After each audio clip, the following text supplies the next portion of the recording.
वे केवल मन की तरंग हैं। उन्हें पकड़ना या उनसे लड़ना दोनों ही भ्रम है। तू जब सोचता है ये विचार मेरे हैं तो तू उनसे जुड़ जाता है, लेकिन जब तू उन्हें केवल आता जाता देखता है तब तू मुक्त होता है। विचार तो बादल है, तू आकाश है। बादल आएंगे जाएंगे पर आकाश सदा निर्मल रहता है। हर विचार को आने दो, जाने दो, कोई हस्तक्षेप मत करो। विचारों को देखने वाला बन जा जनक, वही तेरा असली स्वरूप है। यही साक्षी भाव तुझे आत्मा के निकट लाएगा। हे जनक, तू शुद्ध है क्योंकि तू बदलता नहीं। जो चीज बदलती है वह तो असत्य है, पर तू कभी नहीं बदलता। यही तेरा शुद्ध स्वरूप है। बचपन से बुढ़ापे तक शरीर बदला, सोच बदली, पर तू वही रहा जो सदा एक सा रहे। वही आत्मा है, वही शुद्ध है।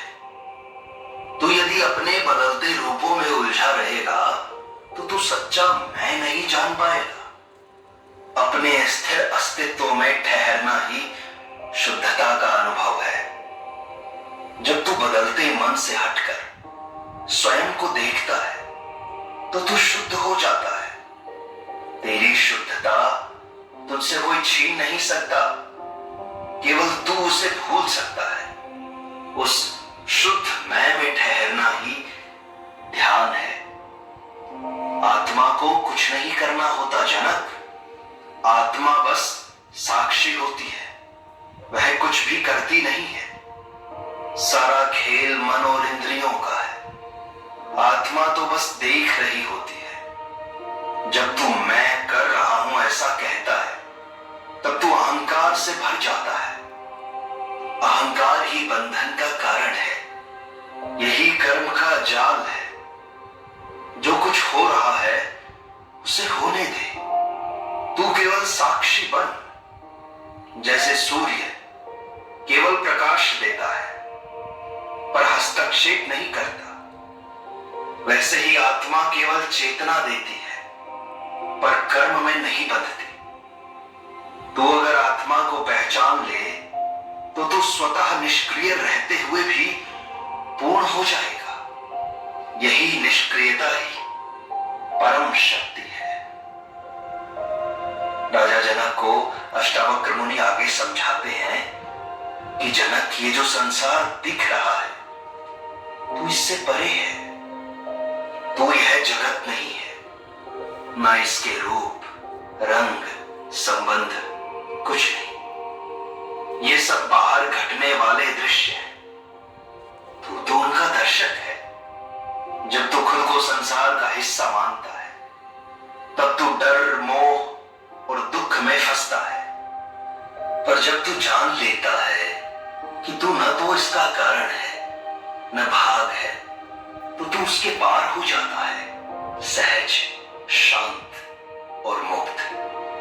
संसार केवल एक सपना है जिसे तू जागकर देख रहा है। जैसे फिल्म पर्दे पर चल रही हो और तू दर्शक हो। उसमें फंस मत जाना।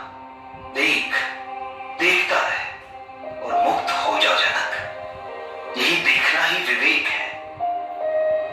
अष्टावक्र मुनि राजा जनक से कहते हैं, तू न पापी है न पुण्यात्मा है।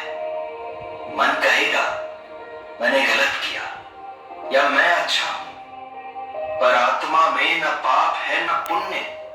वह तो अछूता है। जो कुछ किया वह मन और शरीर के माध्यम से हुआ।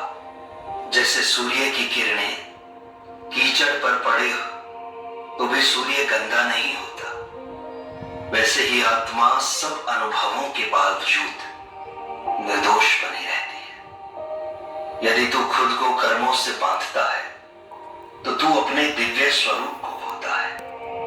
अपने भीतर उस साक्षी को पहचान जो हमेशा पवित्र है। तू यदि स्वयं को पाप से भी ऊपर जान ले तो ही आत्मज्ञान संभव है।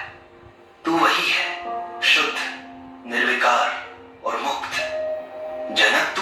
पूर्ण स्वरूप है। तेरे भीतर कोई कमी नहीं है, कोई दुख नहीं है। दुख मन में है, तू तो आनंद का स्रोत है।